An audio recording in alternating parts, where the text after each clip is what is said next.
ইরানের দক্ষিণাঞ্চলীয় বন্দরনগরী বন্দর আব্বাস। বাজারে ক্রেতা বিক্রেতার ব্যস্ততা থাকলেও ব্যবসায়ীদের কথায় স্পষ্ট অর্থনৈতিক চাপের ছাপ। যুক্তরাষ্ট্রের নতুন নিষেধাজ্ঞায় আরও চাপে পড়েছে ইরানের অর্থনীতি। বাড়ছে বিনিময় হার, আর তার প্রভাব পড়ছে মানুষের দৈনন্দিন জীবন ও ব্যবসায়। বিক্রেতা কাশেম সোজার মতে, নিষেধাজ্ঞার প্রভাব অস্বীকার করার সুযোগ নেই।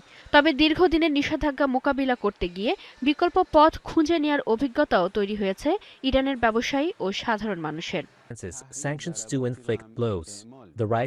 নিষেধাজ্ঞার সাথে আমরা অপরিচিত নই, আবার এগুলো নিয়ে আমরা ভয়ও পাই না।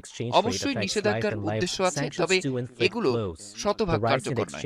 শেষ পর্যন্ত আমরা ইরানি, আর ইরানিরা নিষেধাজ্ঞা পাশ কাটানোর পথ ভালোভাবেই জানে। যুক্তরাষ্ট্রের নতুন পদক্ষেপের পাশাপাশি ইরানের অর্থনৈতিক সংকট আরও গভীর হওয়ার আশঙ্কা তৈরি হয়েছে।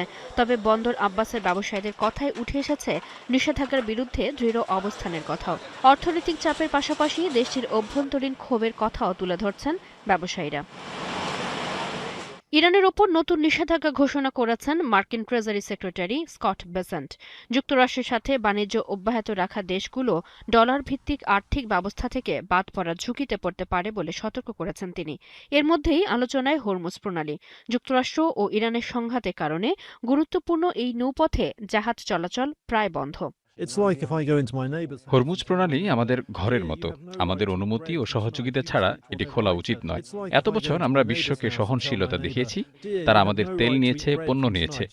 এখন তাদের আমাদের সঙ্গে সমঝোতার ভিত্তিতে চলতে হবে। নিষেধাজ্ঞার অর্থনৈতিক চাপ আর হরমুজ প্রণালীর অচল অবস্থার মধ্যে ইরানের সামনে এখন বড় চ্যালেঞ্জ। একদিকে অর্থনীতিকে সচল রাখা, অন্যদিকে যুক্তরাষ্ট্রের সাথে সংঘাতের চাপ সামলানো। আর বন্দর আব্বাসের বাজারে ব্যবসায়ীদের কথাতেই যেন স্পষ্ট, চাপ বাড়লেও আপাতত পিছু হটার মানসিকতা নেই। চৈতি সরওয়ার, ৭১।